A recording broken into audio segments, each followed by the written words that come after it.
Hai, Assalamualaikum. Apa khabar kawan-kawan? Okey, hari ni ialah hari terakhir kita di bulan Syaban. Esok insya-Allah kita akan menyambut bulan Ramadan. Mama nak ucapkan selamat berpuasa kepada semua kaum muslimin dan muslimat yang berada di dalam Malaysia ataupun di Indonesia. Kita saudara serumpun kan. Jadi walaupun kita jauh tapi ibadah kita tetap sama. Okey, Mama mohon maaf sekiranya Mama ada terkasar bahasa ataupun Mama menyinggung perasaan kawan-kawan. So Mama mohon maaf dari hujung rambut sampai hujung kaki. Okey, semoga ibadah kita kali ini diterima oleh Allah Subhanahu Wa Taala. Amin amin amin ya rabbal alamin. Ini Mama sedang goreng kari pap. Sebenarnya spesialnya kari pap kali ini ialah dibuat oleh ayah Mama sendiri.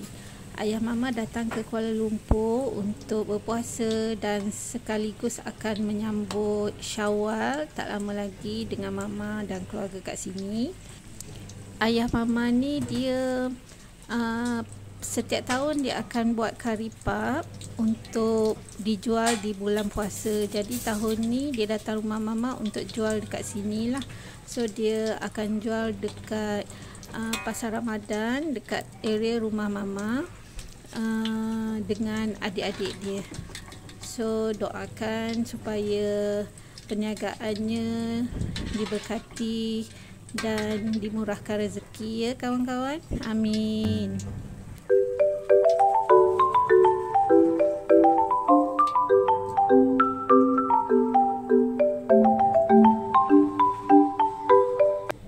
Ini ayah Mama buat kari pap, tester tahu tester. Sementara dia masih tak ada buat apa-apa. So hari minggu lepas dia ada buat tester, dapat 19 biji. Jadilah kita boleh makan buat sarapan dan kita boleh goreng waktu petang kan. So next dia akan buat untuk perniagaan dia. So setiap tahun dia akan datang sini untuk buat kari pap. Dia akan jual kari pap satu hari lebih kurang 200 biji macam tu. So kali ni dia buat sorang-sorang. Adik-adik dia ada dekat sini tapi adik-adik dia ada menu dia orang yang sendiri. So masing-masing ada menu sendirilah. Jadi ayah Mama ni dia spesialis dia spesialis buat kari pap sejak Mama kecil tau. So lebih pada 30 tahun dah dia memang buat kari pap untuk jualan.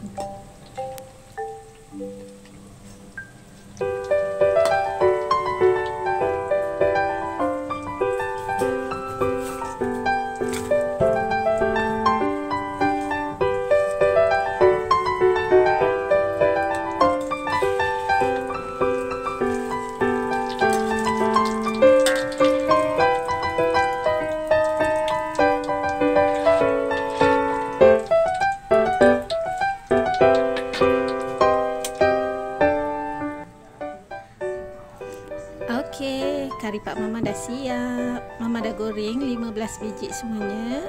Lagi 4 biji Mama frozenkan. So, terima kasih pada kawan-kawan yang berkunjung ke channel Mama dan komen, selalu like. Mama ucapkan ribuan terima kasih ya.